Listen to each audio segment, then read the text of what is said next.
Oh man, the new next level is discussions about race. And so, as Mike is joining me today, we have been having lots of conversations at our house about school and what we're going to do with our kiddos come fall.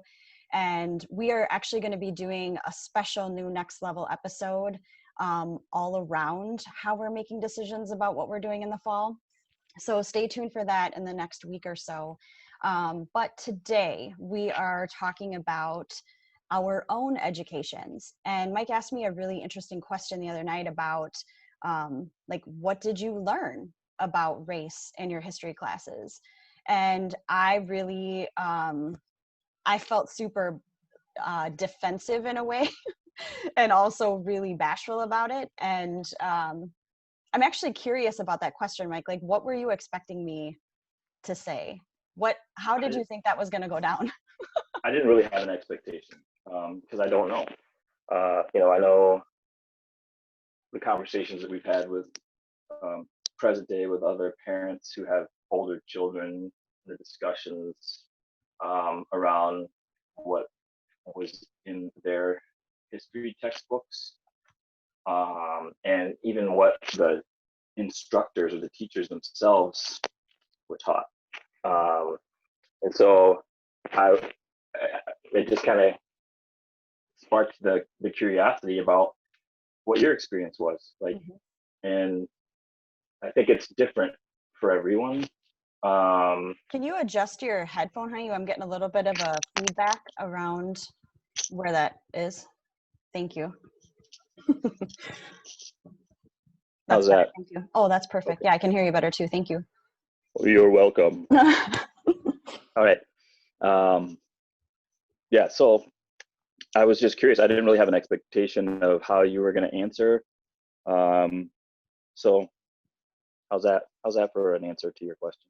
Yeah. Well, I mean, education, especially with people like us who do have kiddos, right? Who are trying to figure out what we're going to do based on CDC recommendations and based on people saying don't follow CDC recommendations and school districts and federal government, state. I mean, it's like enough to make your head spin. Mm-hmm. And you and I, and we've talked about this multiple times, we make decisions based on our values Yep. and our value of connection and family and contribution and racial justice. All of those pieces are on the table every day. And so as we were talking about like how I was raised with history, and like when I think of history, and this is again, these conversations are for those of you that are still participating in conversations about race and racial justice. We understand that COVID has taken over the headlines. Like the month of May and June, end of May, all of June seemed like it was dedicated to racial justice. And that smacks of how I was actually taught history. Black history was separated out and given its month in February. And I feel like we're kind of having a repeat of that in some way, or a mirror image of that. Anyhow, these conversations are for those of you who are still in it and who are in it for the long haul, who you have a Mm-hmm. value of racial justice and social justice. And this is not for the people who are like, having their Ku Klux Klan robes pressed right now. And these are Oh not boy. these conversations. I know, no shit. I know, dude, but no shit.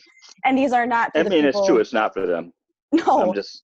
not trying to convince anybody of anything. We are very mindfully having these conversations still, because Mm-hmm. this still is a matter of life or death in our family. And with that said, we had this bookended moment in time, it felt like, where the headlines were all about race, right? Now, yeah, we're still, depending upon when you're listening to this, it's July of 2020, and we are still smack dab in the middle of a COVID pandemic. And the way that the news cycle has gone is very similar to the way I was taught about history. And that's the parallel I want to draw, is like February was kind of that time where we learned all about Black history, because Black history was separate than real history. That's how I was taught it, right? Like our Mm-hmm. history was the founding fathers. Our history was, it was a white male's perspective, like memorize the presidents in order, because for some reason that's super important. Doesn't matter what that presidents actually did. but memorize them in order and stand up in front of the class and do it. Martin Luther King was a good guy. Malcolm X was violent, so don't follow him. Like, it was, I remember I shared this with you in middle school. I had a teacher who we watched Roots from start to finish, but it was like, you came in, the lights went off, you watched the movie, you left class. We didn't discuss race, and we didn't discuss history in a tangible way. And when you started talking about your history, I was like, well, shit, I'm catching up. I'm in remedial history right now. Not even just in remedial history, like I'm coming to it for the first time. Rant over, your turn. Well, I think it's a function of geography too, right? It is. I mean, I think it's a function of geography. I think it's a function of prior history. Well, like what is taught history? Yes. Yeah. I think that it's multifaceted. I mean, and just for the record, I grew up in the Midwest, like in between cornfields, as Mike likes to put out. So. Oh, come on. Well, yeah. Soybean fields there too. Anyway, right? Very white cornfields. So, and don't get me wrong, I'm not saying it's solely down to geography. It's also down to the teacher and their experience, and the district and their curriculum and their guidelines, and, their values. Publishers. Yep. And so, but I also think that, I grew up in a town that was a stop on the Underground Railroad. And so there was, a little bit more of an emphasis on the history of African Americans in the United States,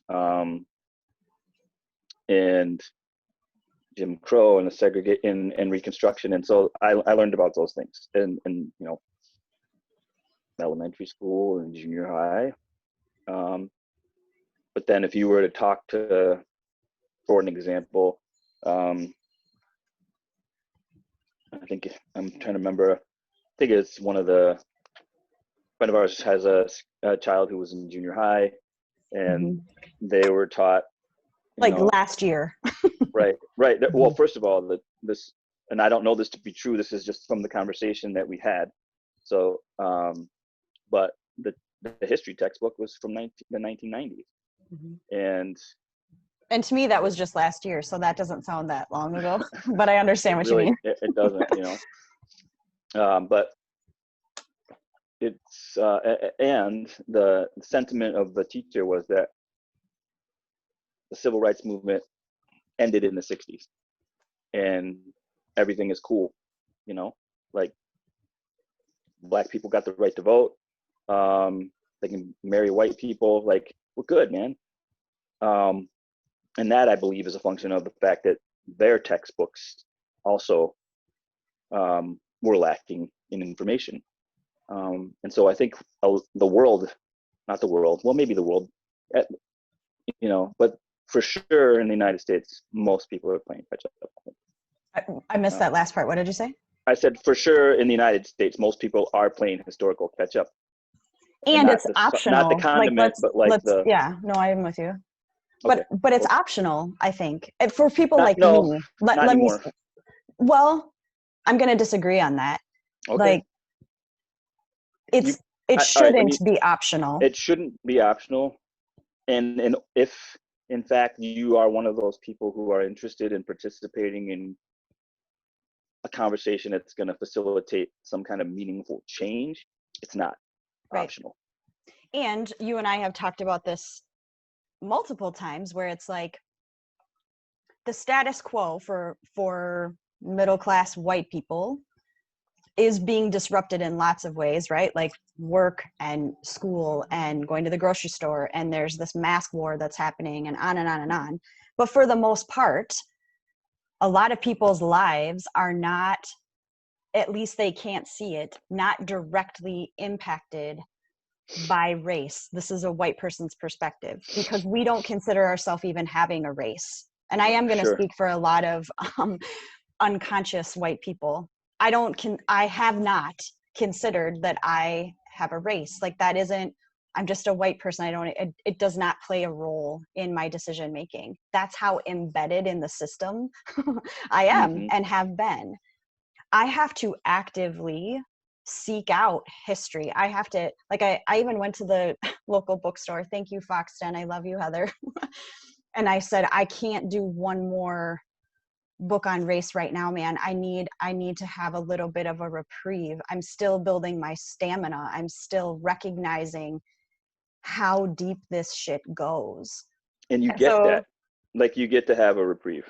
I know. And that in and of itself is that white privilege piece that's so, like, that term is irritating to many people. To me, it's like, I feel like it's the Russian nesting dolls of just when I think I got to the smallest doll, I realize that it doesn't ever end. And being able to have a reprieve, while yes, that is a white privilege thing, it's also really necessary for me to know when I need to take a pause so I can shore up and keep moving along in alignment with my values. Like, even doing this conversation today, I was like, well, maybe we need to just take a break for a week. And it was like, no, man, you just got to keep going. And yet there is real fatigue. I'm actually shocked that race stayed in the news as long as it did. I feel like our attention span is really short, which is why history is so interesting to learn about American history, and American history meaning white American history, white male American history, because very rarely do you see any of the voices being anybody of color or women. I mean, that just wasn't, I was never taught women's history, or you get Women's History Month and Black History Month as though those are the subset of a historical value. But the twist on that, with having like February be Black History Month, is that, look, we're giving it its place. Oh, you froze here, babe. Are you back? You froze. Could you hear me at all? Yeah. That there's this element of like, well, let's highlight it, right? And highlighting it then makes it other. It doesn't make it us. It makes it separate. And yeah, I said a lot there. What did you hear? And what would you like to comment on? I feel like there's so many opportunities. It's overwhelming. I know there's fatigue on lots of levels. Do you have it? And I do. I had a conversation with our son, Noah. I know you know his name. Thank you. What did you? We were talking about, the fatigue of it, and like wanting to just be able to go hang out with your friends. And I'm like, I feel that too, and we're making different decisions because the world is different right now. Right. And so while we may be suffering from a level of fatigue and irritation, it doesn't negate our responsibility to our neighbors and those people who have conditions that might put them at an elevated level of risk due to somebody else's COVID you're talking about now, and yes, race maybe too. Right. I mean, it's all connected. I mean, I think the idea that this is something that I've heard other places as well, that this time in history right now we've been presented with an opportunity because of the amount of pullback that there's been on a social level. It's given people an opportunity to really have some self-examination. And I think can you hear Maxwell barking here? I can. I can't hear him in here, but I can hear him in my headphones. It's weird. Anyway, so I just think there's an opportunity for when you say pullback, what do you mean? Like, pullback from like school and work and yes, all the stay-at-home orders around here have been lifted and people are going somewhat back to normal. But at the same time, especially from that period in March through May, I think there's an opportunity for some self-examination. It's giving people time to sit with their thoughts. It's not always pleasant, but it's necessary. And I think the way that people look, not everyone, I just want to be clear that we're not, like you said, we're not trying to change people's minds. We're trying to reinforce what, where people are, if they're moving along that continuum of change.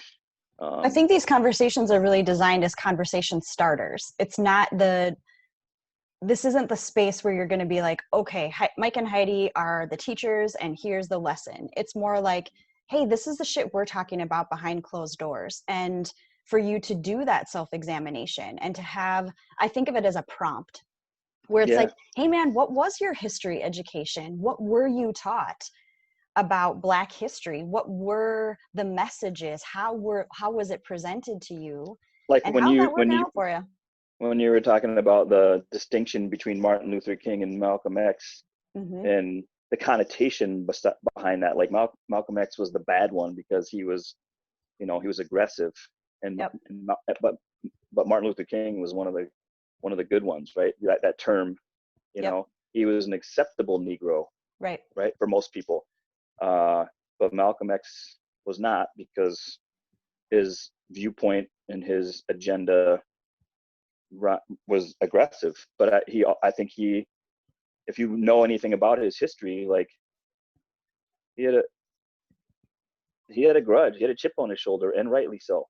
Right. And so, and how the extent of my experience with learning about Malcolm X was probably like a 15-minute segment of a 52-minute class.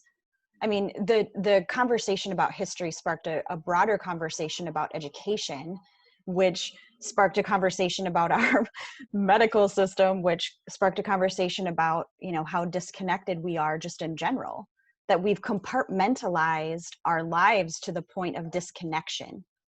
And that really is the overarching theme on so many levels. And I mean, it's health and culture and education. None of those are separate. Right. And I think the sooner go ahead. people can understand that, the more, the sooner we can kind of come to a collective agreement about how to move forward in like a meaningful way. I think I'm not even actually hoping for a collective. I'm looking at it as like the people in the middle, and I consider myself in the middle, where for the most part my life just was on like a lazy river type of path. I didn't really have to be engaged because the shit didn't really affect me. I was, insulated, small town, parents were married, all my needs were met, most of my wants were met. Like for the most part, I didn't have those pieces that would put me back. Did I have my shit? Absolutely. But when I look at the way that I was raised, I didn't have to be engaged if I didn't want to. That became optional. And so when I look at the way that history was presented to me, it was as a subject of things that have already happened that have no bearing on what's going on today. Except now I'm looking at my education and race going, what the actual hell happened? And how are our economic policies based on that? How are our healthcare policies based on that? Criminal justice. The way that we treat one another as human beings. Even down to the language that we use around. Even down to our names. I listened to a podcast last night about the history of conflict on the southern border of the United States. And I think it was Truman. Current day oh no. Well, I mean, in the last 100 years, like there's always been kind of this thing with the border along the southern part of the United States. And so just for some context, during World War II, all the working age white males were deployed to either, the Pacific theater or the European theater. And so economically, they needed to replace those workers, especially in the agricultural sector. So they brought in, they had a program to bring in all these workers from South America and Mexico to work. And then after the war was over, they shut it down, but these people were still wanting to come. And so Truman set up this program, like an immigration program. They called it Operation Wetback. Holy How shit. fucked Okay. up is that, you know? Hold on. As a way to, you know, it was a, you know, as a border patrol and all, you know, people from coming across the board. Operation Wetback. Like, I mean, that's what I'm talking about when we're talking about language and the systemic way that it is just woven into the culture. Like it was no big deal, you know? And that's a pejorative term, you know, like it was then and it still is. But so that's the history that we're, you know, that we're working with. It's everywhere. I don't even know where to go with that because It's my not as whole simple. So here's the other thing, like the conversation that I think I've had with you. If we're talking about things in a historical context, it's not enough to just read a book about white fragility or white, you know, whatever the thing is, you know, to start the process for yourself. You have to have context around it. And so, yeah, here's a book that's going to point out the things that, you know, you might be doing intentionally or unintentionally as a privileged white individual, but it's also important to understand the context in which all of these things have been afforded you.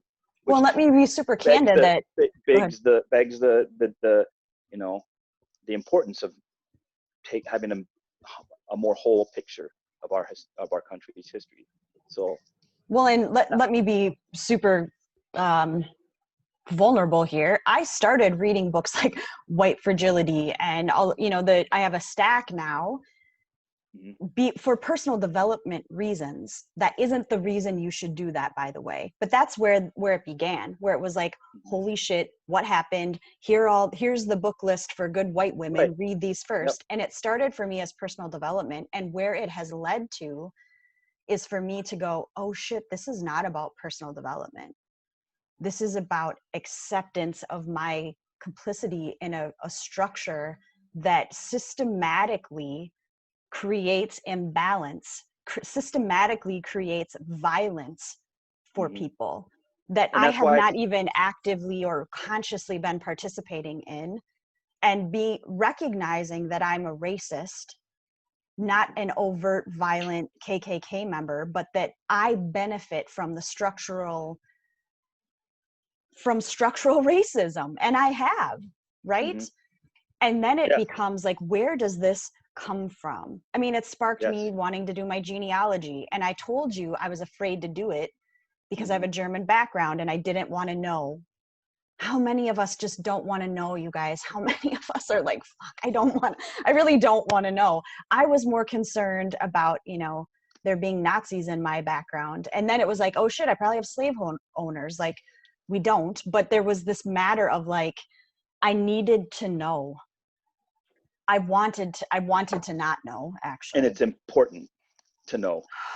The reason it's important isn't for, I mean, initially there was fear, and initially there's shame, and initially there's like, okay. And now it's like, but what do you do with it? I realize how much I don't know. And there's an element of shame that comes with that for me. But shame is no longer a reason not to. Shame moves through you if you allow it. And the realization, that self-actualization about your historical, this deficit, I guess is the word, you know, like those things that you don't know, is that then you have the opportunity to educate yourself. And there's no shortage of information out there now with the World Wide Web. And, you know, I sound like an 80-year-old guy now, not to be ageist. On the email. On the internet. The interwebs. My AOL. Right. You know, there's so much information out there.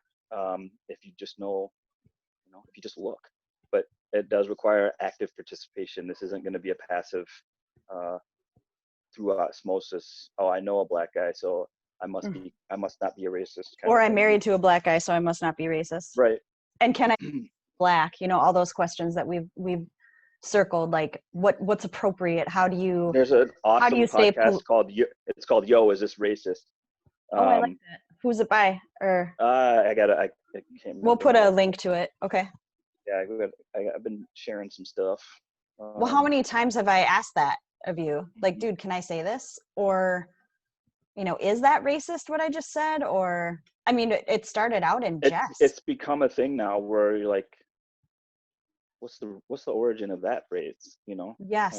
And I can't think of anything off the top of my head. Well, okay, so here's one. What was the name of that documentary that we were watching the other night where the guy was interviewing the Confederate flag dude, and he was like, the white guy's last name was Cotton, and he was introducing himself to the black man, and he was like, yeah, my name is blah blah blah Cotton, like you pick, and it's like, what the fuck did you just say?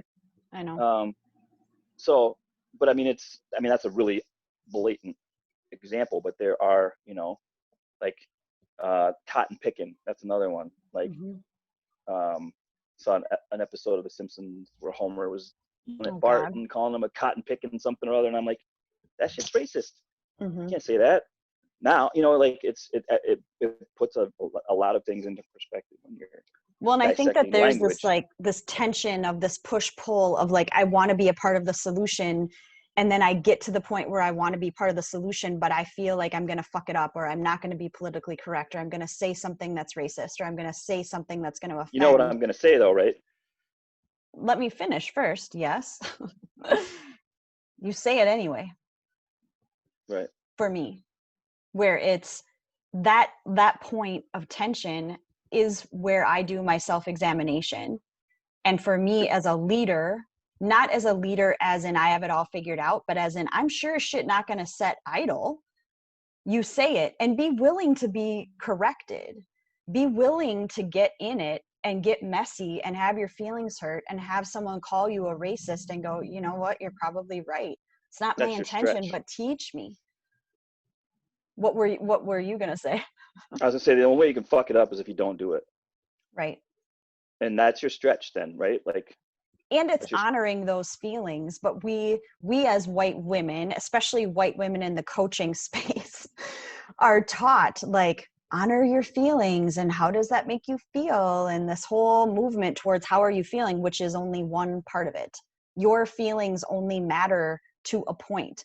At some point, your feelings have to become secondary to people dying. At some point, your feelings have to actually propel you towards action. And that it matters. And I think, circling this back to our history, you and I have a different experience with history, and we have a different experience with being male and female. We have a different experience with being black and white. And the collective of history is still history. But it's how do we interact with it as adults? Like you and I would explain you to people, like he's a vault when it comes to facts. He's a vault when it comes to geography and history. And if you ask him who was in the war, he's not only going to tell you like who was in that particular war, but where did they come from? Those countries don't exist anymore. Like you have a natural affinity for that. And it was led by curiosity for you, right? Like an interest in it. My interest now is coming from a different place, and it isn't because I'm in 11th grade civics class and I got to pass a test. It's because the culture that we are creating, and apparently I'm an adult in our culture. I don't know when the hell that happened, but it is my job to really truly to facilitate at least sparking these conversations, at least sparking the interest, at least sparking the self-examination of what were you actually taught and how's that working out for you. And how is that playing into the role that you've taken in the world now, and how you interact with it? Right. Yeah, I think about. Did you have Black History Month? Was that a thing, or did you just have history, especially when you were in Oberlin? I mean, it was always a thing. It's we talked about the origins of it last night. It started out as a week, and then I think who was it? Was it Carter? Ford. It was Gerald Ford who advocated to make it a month. Be a month in like 76, right? Yeah. Because I was like, that was the year my sister was born. That's why I remembered it. But it was started by an organization that was kind of akin to the NAACP. It was an organization that was started by African Americans for, you know, to talk about the accomplishments and the contributions. And man, if you think about it from a macro perspective, the contributions that, you know, to the beginning of this country, like the foundational piece of it was on the backs of African Americans. But he's, you know, they're taking what they can get, right? And so we'll just have it be a week, and we'll talk about, you know, the contributions from a societal standpoint, you know, science and math and whatever. But it wasn't. We didn't. I don't know. How do I? I mean, yeah, Black History Month it was a national thing, but I don't think it was the same as it might have been in Washington. In a predominantly white cornfield. Where, yeah. And I'm not saying I didn't. I remember moving here go ahead. from the East Coast, and the high school that I went to didn't have the day off for Martin Luther King Day, and I was like, what? That's crazy. So we didn't go to school that day. We skipped that day. Mm-hmm. And that, I mean, I remember coloring worksheets of I Have a Dream, and I shared with you that when I was in high school, we took a choir trip to Georgia, and that was probably the most impactful experience that I had with learning anything about Martin Luther King Jr., where it was, I mean, we were at Ebenezer Baptist Church and we saw the Eternal Flame, and we went to Stone Mountain. I mean, it was like this, I'm not sure how much more contrasted you get, but it was, I remember talking to you about this last night, even standing in that church, and it's a very modest church, and having this experience of like, and at that time, you know, he was so much older than me in my mind, like he was an adult leader. Now I'm looking like, oh God, I'm older, like, but having the experience of being in that reverent place, and also not really truly having the full context of his contribution, or of my lack of richness around what I could have learned, what I should have been learning, right? Yeah. Well, I mean, that wasn't your job though. But it's my job now. It is and now, but I'm saying think like that not to hold yourself responsible for the actions or the inactions of your teacher, you know, like, yeah, I mean, I had some excellent choir teachers, teacher, but right? Like, right. And I also think that within the context of music, and I had a great, you know, choir experience, and we joke about every song that comes on that I'm like, I sang that for show choir, and I totally did. I got one that you didn't though the other night, right? What? Like, there was a song that was on and you were jamming out to it, and I was like, let me guess, and you're like, no, I didn't sing this one. Oh, I don't remember that. I mean, that was like probably the only one. The only one in 22 years. So. Right. But I think that the history of what we were singing, I mean, I remember singing, they called them slave songs, like some of our warm-up songs. They were, you know, like, I know. But there's this, I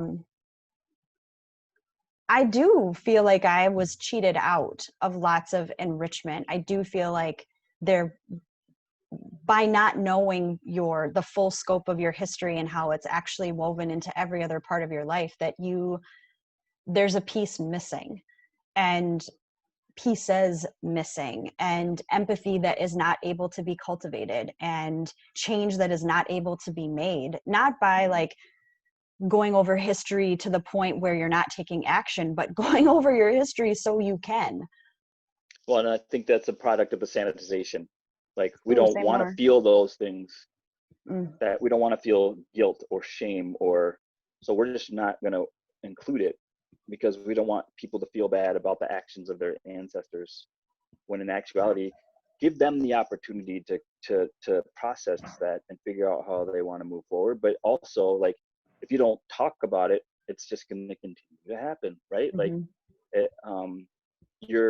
when you compartmentalize or sanitize it, and just talk about the things that are I'm air quoting the good things that happened in history, then there's no way to break the cycle. Right. And even still, when you're saying history, like this is how much I'm dissecting and reconstructing. When you're talking about history, I am literally still thinking white men in the White House. That was the history that I was taught. We live in the best country in the world. We have our founding fathers were geniuses. We have this constitution that serves us all. And it was a history that we should have been proud of. Look at all of the progress. Look at the ways that we always overcome. And through the white male gaze, that may actually be true. I mean, just look at, I'm gonna, the state constitution of Alabama still to this day has as one of its core foundational features, or is to uphold the idea of white supremacy. Like that is literally written into the Constitution of the state of Alabama today still. That's history. That's our history. Right. And I think that, like, as we kind of wind down or wind up or bookend today's conversation, that at least for me, this is really about my re-education process so that I am able to contribute in a holistic way.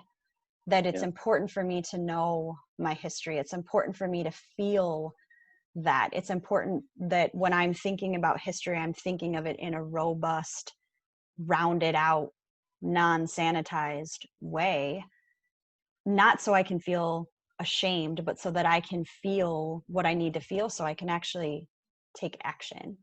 And that will always go back to our values. And I think we have to be willing. This is the conversation that's happening current day.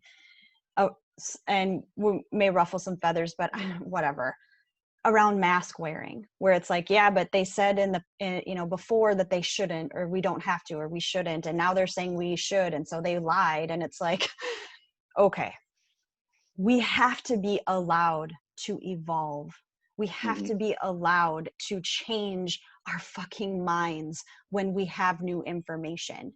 That is how shit changes. We have to be able to have self-reflection and go, the decisions that I made 20 years ago, I have learned from. I'm not just going to continue to make those choices because I made them once. Just because the history that you were taught does not include anybody of color other than Martin Luther King Jr. does not mean that you stop learning. Just because 3 months ago mask wearing maybe was a little bit iffy and now the science has changed, it doesn't mean you can't change your mind based on new information or based on new self-reflection. We have to be able to change our minds and our hearts and our policies based on what is happening.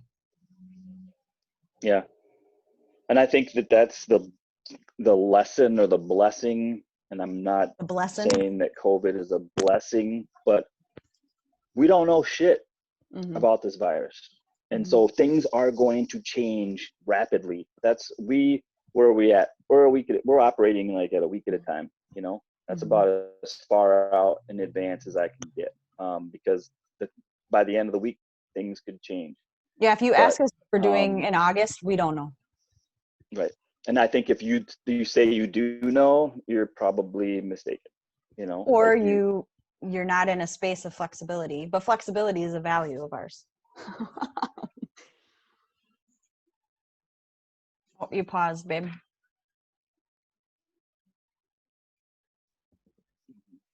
I think it's, I can hear you now. Go ahead, baby. Come on. No, I can hear you. I was just gonna say, I think it's really, it's really, we talk about those, are you sure moments? Like this is the biggest one, and it's it's like, are you sure? Are you sure? Like just take a breath. Say more about that. Are you sure? Like you have to be flexible. Like you really have to be, and then you really have to make intentional decisions about where and what you're going to go do if and when you decide to do something. Are you speaking for lots. specifically about COVID? I'm talking about COVID, and I'm talking about race. Like, I think about it in the terms of, when I go for a run, Mm. and I'm thinking about it in terms of like going to the store or to the beach. Like, everything just takes a little bit more planning and thoughtfulness now. Mm.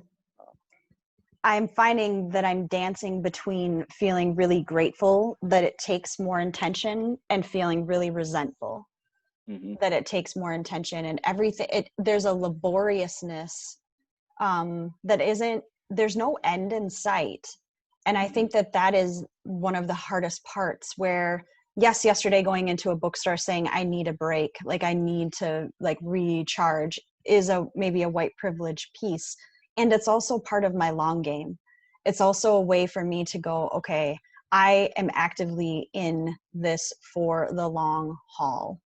How do I manage the oppressiveness of what is happening and the momentum of what is happening at the same time? And I know so many of you are feeling the fatigue of, it's like, it's this dual conversation that's incessant. And I think the race conversation is dying down in a lot of ways, which is why we're just going to keep going. Yeah, Like, don't get distracted, y'all. I mean, seriously, like, mhm. go ahead. But it matters for you to know what your long game is, and have your long game, even if that's a day at a time or a week at a time or a month at a time, have your long game be in alignment with what your values are. And Mike and I are working on a training around that, so that you can stop like thinking, what are my values, and you can actually get concrete about them. But I'm curious, as we wrap, babe, if you have any other final thoughts. If you are, yeah, final thoughts, babe. You're so cutely paused.